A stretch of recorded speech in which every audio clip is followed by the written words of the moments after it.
Hi, welcome to my workshop. My name is Randy, and in this video I'm going to show you how I made a display for a medieval weapon. When I got married a long time ago, my friends Tom and Neely gave me this really cool knife, or I guess you could call it a dagger. It's really awesome. It's got our names engraved on it and the date of our wedding. And I've had it on display in my house in various places over the years, but it was always just kind of sitting in this leather scabbard, just kind of propped up on a shelf somewhere. And you couldn't really see how cool it was because you couldn't see the blade or the engraving or anything. So I was looking at it the other day and I decided I was going to ditch the scabbard and build a frame so that I could hang it on the wall. Let me show you how I did it. I started by using some scrap I had lying around my shop to come up with a design for the frame. I had never built a frame in a shape other than a rectangle, so I wanted to try something different and decided to make one end come to a point, kind of like the knife. Once I knew how I wanted it to look, I started by cutting a rabbet into this piece of walnut. This is a very deep cut, so I did this in 2 passes to avoid burning the wood or having the router jolt on me too much while I was cutting.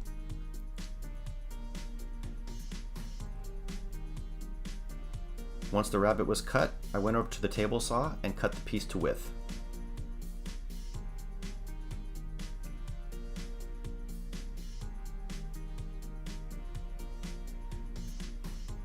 Next, I used the same scraps to figure out the width that I wanted the frame to be so I could make the first cut. Then I went over to the miter saw and cut out the first piece at 45-degree angles.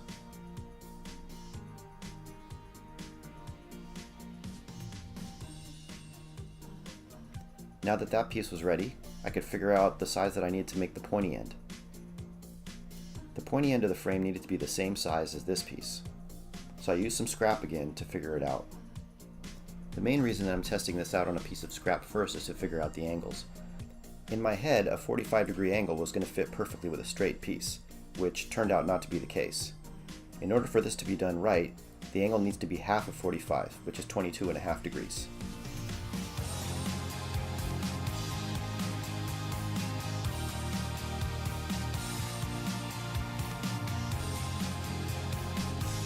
Now that the pointy end was cut, I could glue it together.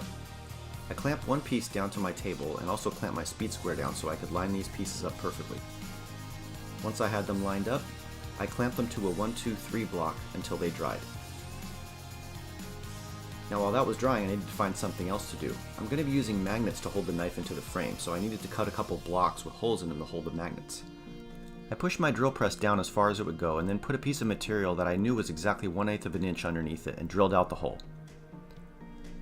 The magnet didn't quite sit perfectly flush, so I took it back out, took some playing cards and put them underneath,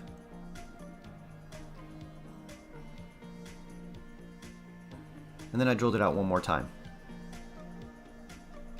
And now it sat perfectly flush.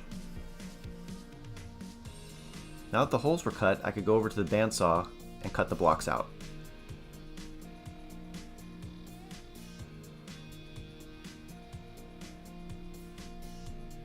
The knife is going to sit about 1 inch from the back of the frame, so I went and glued 2 1/2 inch pieces together to make 1-inch blocks.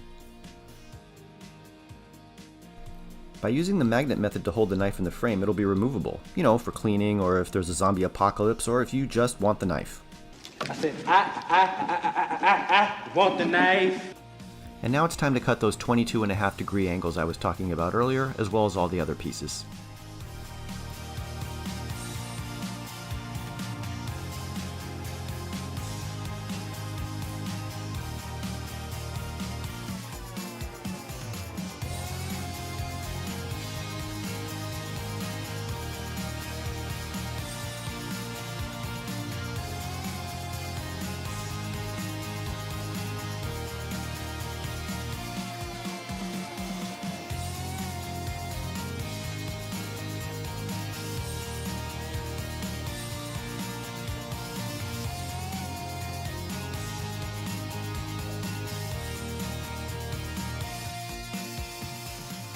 So now that I had all the pieces cut, I can go ahead and do the final glue up. And since this is going to be hanging vertically on the wall and you won't be able to see them, I went ahead and used some pins so I wouldn't have to use clamps or wait for the glue to dry.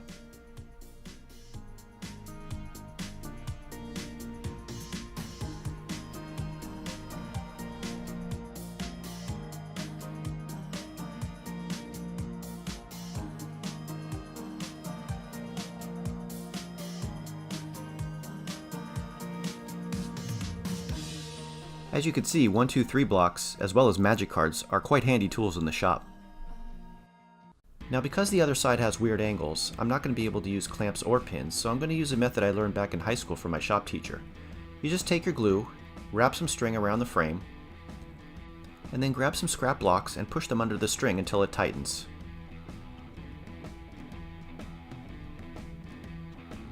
After letting that dry overnight, I removed the string and the blocks, and now this project is ready for sanding. I thoroughly sanded the whole frame using 3 different grits of sandpaper: 120, 150, and 220.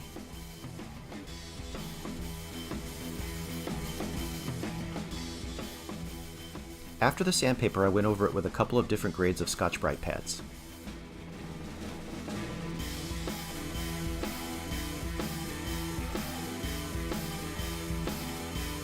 Once I blew the dust off the frame, it was ready for finish. For this project, I'm using a mixture of boiled linseed oil and polyurethane, thinned down with some mineral spirits.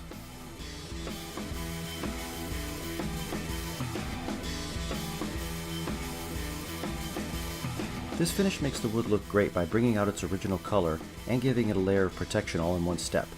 And the best part is it doesn't smell up the shop for a couple of days like stain does.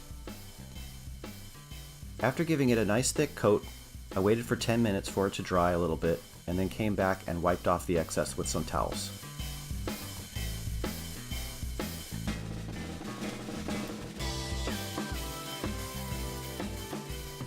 While that was drying, I went over to the table saw and cut out a piece of 1/4 inch MDF for the back. I cut the angles on the miter saw, and then cut it to length. And it fit right into that rabbet that I cut at the beginning of the project perfectly. There's still a few things I need to do to the back before I attach it, so I won't be pinning it in place until later.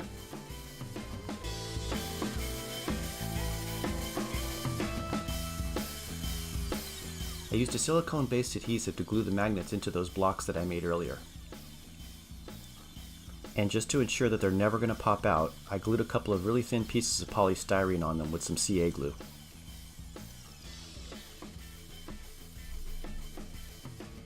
I'll trim off the excess later. They stick to the knife really well. Now I use some wood glue to glue them to the backing and pin them in place.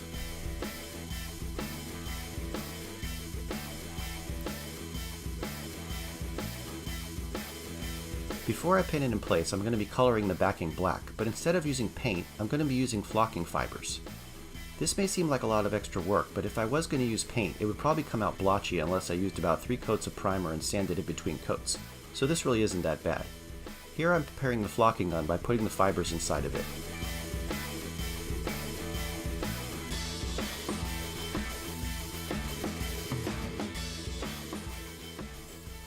These fibers get glued down to the backing with a special adhesive that's the same color.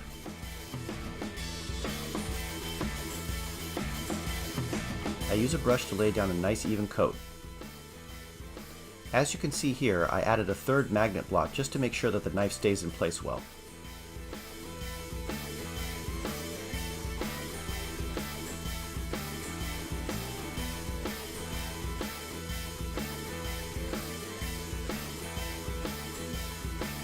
This stuff is self-leveling, so after I finished painting it all down, I let it sit for a couple of minutes to even out.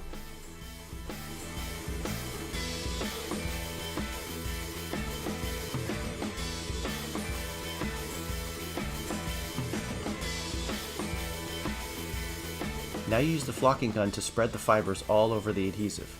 You need to use a lot of this stuff, way more than what you need, and then you can just blow the excess off with some air later after it dries.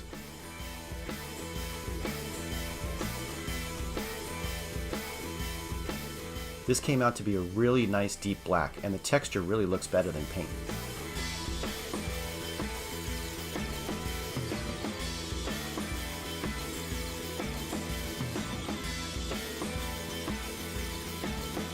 Now that it's done, I pinned it in place,